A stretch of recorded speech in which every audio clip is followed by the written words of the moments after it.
Glory, glory, haleluya. Glory, glory, haleluya. Selamat pagi dan selamat hari Minggu. Berjumpa kembali dengan saya, James Mesak, dalam seri program rohani Pahlawan Alkitab. Suatu program rohani yang akan membahas kisah hidup tentang pahlawan-pahlawan iman di dalam Alkitab.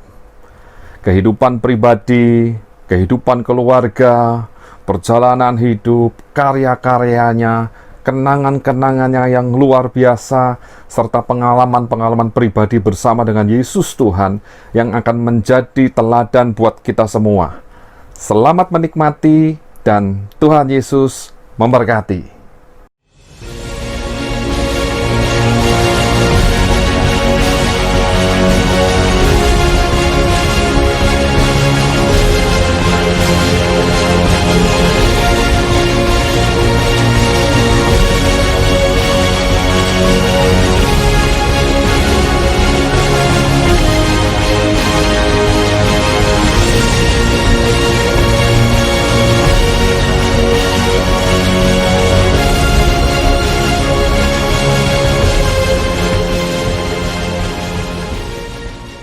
Shalom, selamat pagi Bapak Ibu yang dikasihi Tuhan.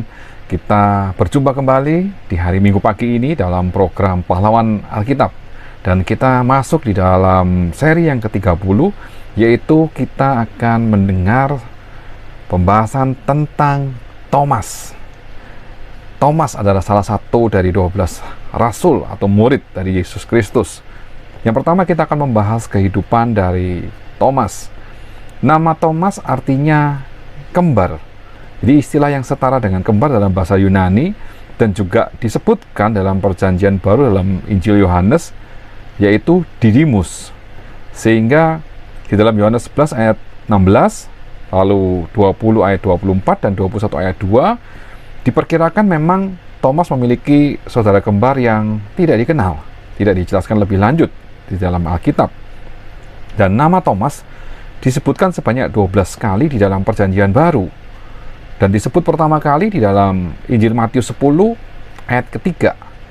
Dan kitab yang menyebutkan nama Thomas ada 5 kitab, yaitu Matius, Markus, Lukas, Yohanes, dan Kisah Para Rasul. Dan pekerjaan dari Thomas adalah rasul.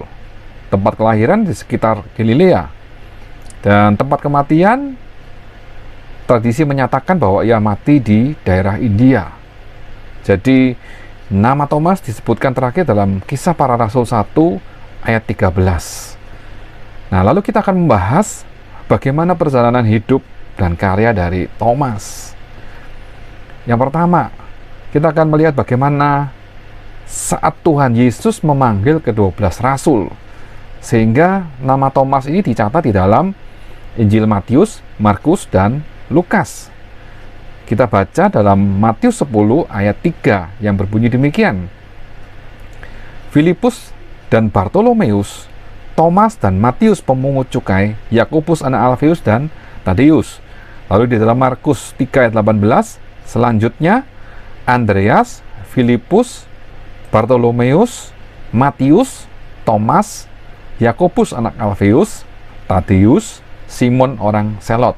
Lalu di Lukas 6 ayat 15 berkata, Matius dan Thomas, Yakobus anak Alfeus, dan Simon yang disebut orang Selot. Nah, itulah saat nama Thomas disebutkan dalam Alkitab saat Tuhan Yesus memanggil ke-12 murid untuk menjadi rasul. Lalu yang berikutnya, nama Thomas disebutkan kembali di dalam Yohanes 11 ayat 18. Firman Tuhan berkata demikian, lalu Thomas yang disebut Didimus berkata kepada teman-temannya, yaitu murid-murid yang lain, marilah kita pergi juga untuk mati bersama-sama dengan dia. Dikisahkan bagaimana Lazarus yang baru saja meninggal, lalu para rasul tidak ingin kembali ke Yudea, di mana sejumlah orang Yahudi telah berupaya untuk merajam Yesus. Tapi saat itulah Thomas merespon untuk pergi dan mati bersama-sama dengan Yesus. Dan ini adalah perkataan Thomas yang pertama kali dicatat dalam Injil. Lalu kita melihat bagaimana perkataan Thomas berikutnya yang tercatat di dalam Alkitab kita, yaitu saat perjamuan terakhir. Di dalam Yohanes 14 ayat 5, kata Thomas kepadanya, "Tuhan, kami tidak tahu kemana engkau pergi. Jadi bagaimana kami tahu jalan ke situ?" Nah, perkataan Thomas yang disampaikan pada saat perjamuan makan malam terakhir merupakan respon atas pernyataan Yesus mengenai kepergiannya untuk menyediakan tempat di rumah Bapa, dan para murid akan tahu jalan ke situ, yang dicatat di dalam Yohanes 14 ayat 2-4. "Di rumah Bapakku banyak tempat tinggal. Jika tidak demikian, tentu aku mengatakannya kepadamu, sebab aku pergi ke situ untuk menyediakan tempat bagimu. Dan apabila aku telah pergi ke situ dan telah menyediakan tempat bagimu, aku akan datang kembali dan membawa kamu ke tempatku, supaya di tempat di mana aku berada, kamu pun berada. Dan kemana aku pergi, kamu tahu jalan ke situ." Jadi pertanyaan Thomas ini dijawab oleh Tuhan Yesus dan diperjelas di dalam Yohanes 14 ayat 6-7. Firman Tuhan berkata demikian. Kata Yesus kepadanya, "Akulah jalan dan kebenaran dan hidup. Tidak ada seorang pun yang datang kepada Bapa kalau tidak melalui aku. Sekiranya kamu mengenal aku, pasti kamu juga mengenal Bapakku. Sekarang ini kamu mengenal dia dan kamu telah melihat dia." Inilah percakapan dari Thomas kepada Tuhan Yesus pada saat perjamuan malam terakhir. Lalu kisah Thomas diceritakan kemudian di dalam Injil Yohanes pasal 20 ayat 24-28, di mana Tuhan Yesus menampakkan diri kepada Thomas. Ini satu kisah yang sangat terkenal sekali. Kita baca kisahnya dalam Yohanes 20 ayat 24-28. Tetapi Thomas, seorang dari ke-12 murid itu yang disebut Didimus, tidak ada bersama-sama mereka ketika Yesus datang ke situ. Ayat 25, maka kata murid-murid yang lain itu kepadanya, "Kami telah melihat Tuhan." Tetapi Thomas berkata kepada mereka, "Sebelum aku melihat bekas paku pada tangannya, dan sebelum aku mencucukkan jariku ke dalam bekas paku itu, dan mencucukkan tanganku ke dalam lambungnya, sekali-kali aku tidak akan percaya." Ayat 26, 8 hari kemudian, murid-murid Yesus berada kembali di dalam rumah itu, dan Thomas bersama-sama dengan mereka. Sementara pintu-pintu terkunci, Yesus datang, dan ia berdiri di tengah-tengah mereka dan berkata, "Damai sejahtera bagi kamu." Ayat 27, kemudian ia berkata kepada Thomas, "Taruhlah jarimu di sini, dan lihatlah tanganku. Ulurkanlah tanganmu dan cucukkan ke dalam lambungku, dan jangan engkau tidak percaya lagi, melainkan percayalah." Ayat 28, Thomas menjawab dia, "Ya Tuhanku dan Allahku." Inilah saat dimana Thomas benar-benar percaya bahwa Yesus Tuhan gurunya telah hidup, bangkit dari kematian. Lalu berikutnya Tuhan Yesus menampakkan diri juga kepada murid-muridnya di tepi danau Tiberias dalam Yohanes 21 ayat 2. Di pantai itu berkumpul Simon Petrus, Thomas yang disebut Didimus, Nathanael dari Kana yang di Galilea, anak-anak Zebedeus, dan 2 orang murid lainnya. Dan yang terakhir, nama Thomas disebutkan pada saat Roh Kudus dijanjikan dan murid-murid berkumpul untuk berdoa. Di dalam Kisah Para Rasul 1 ayat 13, setelah mereka tiba di kota, naiklah mereka ke ruang atas tempat mereka menumpang.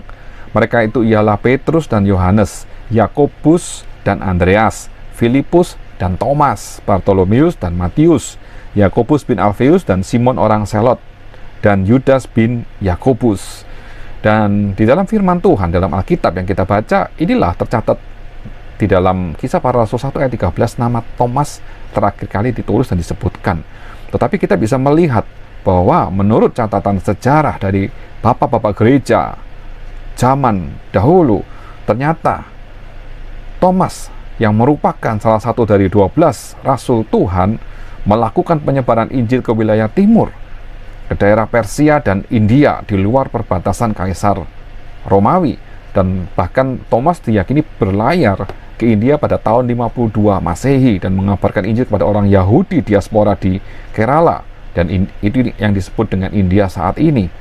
Dan pada akhir hidupnya, Rasul Thomas dibunuh di India sekitar tahun 72 Masehi, dan jasadnya dikuburkan di Edesa, dibawa ke sana oleh seorang saudagar yang tidak disebutkan namanya. Dan sebuah kalender gereja Suriah kuno mendukung pernyataan di atas dan menyebutkan nama saudagar itu, di mana ditulis 3 Juli, Santo Thomas ditusuk dengan lembing di India, badannya ada di Urhai, nama kuno untuk Edesa, setelah dibawa ke sana oleh saudagar Kabin, suatu perayaan agung.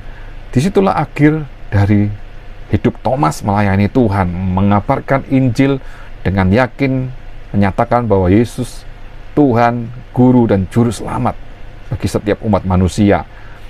Kita masuk dalam bagian yang ketiga. Apa yang menjadi keteladanan Thomas bagi kita semua? Kita melihat ada banyak hal yang bisa kita pelajari dari seorang Rasul Thomas. Yang pertama, Thomas adalah seorang yang ragu-ragu, tapi dia menjadi pembicara yang tegas tentang Tuhan dan Allah. Setelah dia meyakini dan dia percaya, melihat dengan mata kepalanya sendiri, mencucukkan jarinya, dan dia berkata, "Ya Tuhan, ya Allahku." Di situ Thomas yakin bahwa Yesus Tuhan adalah Allah yang hidup. Lalu yang kedua, Thomas memiliki sikap yang pemberani, yang tadi kita baca pada saat Tuhan Yesus akan mengunjungi Lazarus. Thomaslah yang berkomentar, "Ayo pergi ke sana sehingga kita bisa mati bersama dengan dia." Siap mati. Thomas memiliki sikap yang berani mati bersama dengan Yesus. Dan Thomas juga adalah seorang yang memiliki sifat rasionalis dan kritis, di mana dia tidak mudah percaya oleh orang lain sebelum membuktikan sendiri. Dan dalam hal ini, justru karena sifat kritis Thomas ini, maka Tuhan mengapresiasi sifat kritis ini, dan Yesus hadir secara pribadi untuk berjumpa dengan Thomas dan menyatakan bahwa dia hidup dan dia benar-benar melakukan apa yang diinginkan oleh Thomas. Jadi, sebelum aku melihat bekas paku pada tangannya, dan sebelum aku mencucukkan jariku ke dalam bekas paku itu dan mencucukkan tanganku ke dalam lambungnya, sekali-kali aku tidak akan percaya. Tetapi itu dibuktikan, Yesus hadir dalam hidupnya, dan Thomas mengalami perubahan yang dahsyat karena berjumpa dengan Yesus. Dan kita tahu dari pelayanan penginjilannya, Thomas memiliki iman yang teguh dan setia sampai akhir. Sekalipun dia harus mati, dia memberitakan Injil sampai ke daerah India dan daerah timur. Lalu apa yang bisa kita pelajari dari kehidupan Thomas hari ini? Mari kita menjadi anak-anak Tuhan yang memiliki iman yang teguh di hadapan Tuhan, memiliki kesetiaan dan ketaatan yang sungguh di hadapan Tuhan, bahkan rela melayani Tuhan dimanapun kita berada. Tuhan akan pakai kita, dan kita akan disebut berbahagialah mereka yang tidak melihat tapi percaya. Kita mungkin tidak melihat Yesus secara langsung, tapi kita bisa berjumpa dengan Tuhan, dan kita percaya bahwa Yesus ada, dan Yesus hadir dalam hidup kita. Yesus mengurapi kita, memberkati kita, dan menuntun kita untuk menjadi murid-muridnya yang memiliki dedikasi tinggi, semangat tinggi untuk mengabarkan Injil Kristus kemanapun Tuhan pakai kita. Dan inilah berkat untuk kita hari ini. Keteladanan Thomas yang sudah kita dengar membuat kita bisa berkata bahwa Thomas adalah pahlawan Alkitab. Puji Tuhan, Tuhan Yesus memberkati. Amin.